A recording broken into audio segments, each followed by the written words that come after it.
जनक लली के पद कमल बारंबार मनाए। जनक लली के पद कमल बारंबार मनाए। गुण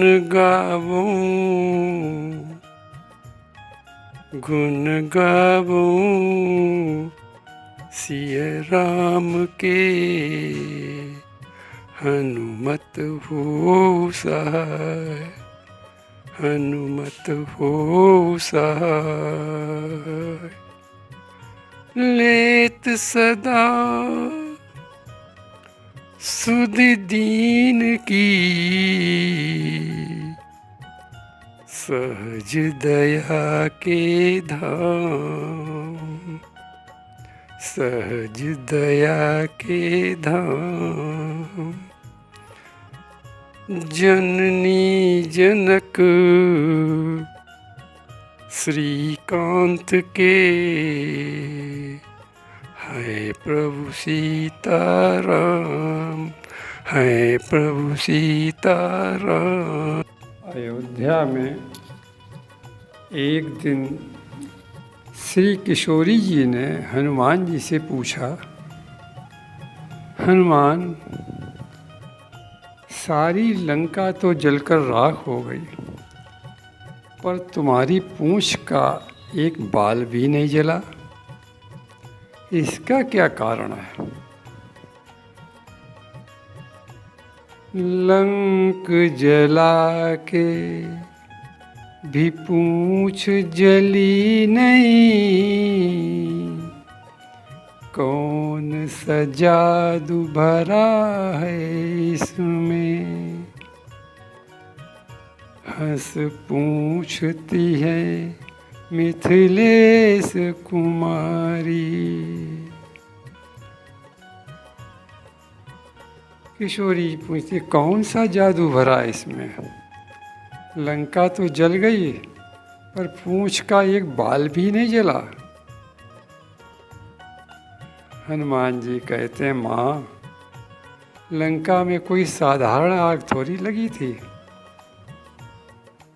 सीता जी ने पूछा, बेटा हनुमान, तो क्या कोई विशेष आग लगी थी? वो कौन सी विशेष आग लगी थी? हनुमान जी कहते हैं, माँ, जे अपराध भगत कर करई, राम रोष पावक सोई जरई। जे अपराध भगत कर करई, राम रोष पावक सो जरई। हनुमान जी ने कहा, माँ, लंका में तो राम जी के रोष की आग लगी थी। माँ, आप ही बताओ, क्या कोई पिता अपने बालक को आग लगाएगा?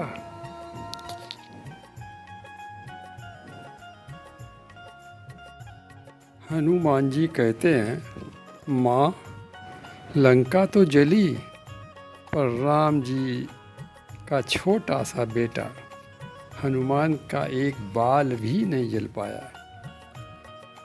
इस पर माता सीता कहने लगी, हनुमान, आग अपना पराया तो जानती नहीं है, उसका स्वभाव है जलाना। तो उसने तुम्हें क्यों नहीं जलाया? अब की बार हनुमान जी जो उत्तर दे रहे हैं, बड़ा विचित्र उत्तर है।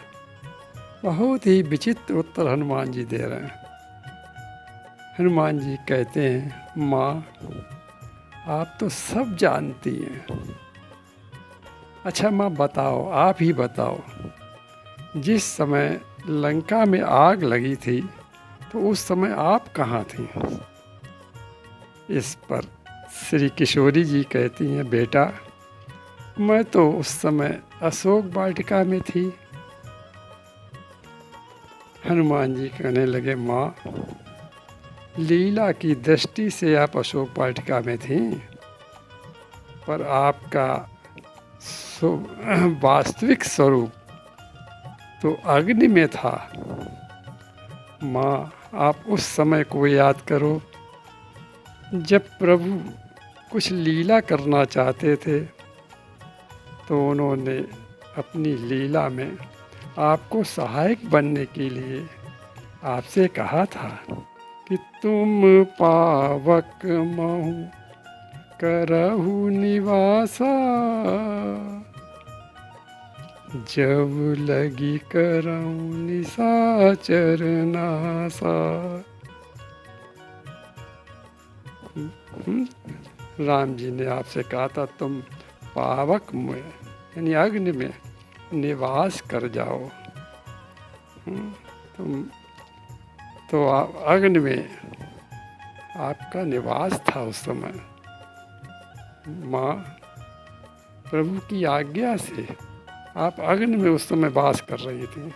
तो माँ, आप ही बताओ कि जिस आग में बेटे की माँ हो, तो वो आग अपने बेटे को कैसे जलने देगी?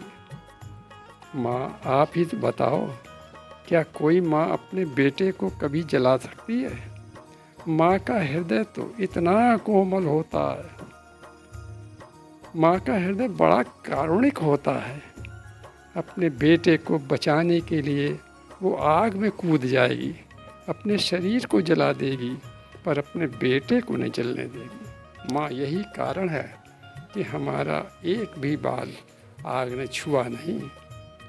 हनुमान जी कहते हैं, माँ, जिसके रक्षक माता पिता हो, तो उसे संसार की कोई आग कैसे छू सकती है? माता सीता श्री हनुमान जी के उत्तर को सुनकर गदगद होने लगी, गदगद हो गए और कहने लगी, हनुमान, तुम धन्य हो, तुम धन्य हो। हनुमान जी इस प्रसंग द्वारा समाज को संदेश दे रहे हैं, समाज के बेटों को शिक्षा दे रहे हैं कि यदि तुम अपने माता पिता का सम्मान करते रहोगे, उनकी सेवा करते रहोगे, तो कोई भी संकट संसार का तुम्हें छू नहीं सकता है। कभी भी कोई संकट तुम्हारे पास आ नहीं सकता है। इसलिए संसार के बेटों, अपने माता पिता का सम्मान करो, सेवा करो।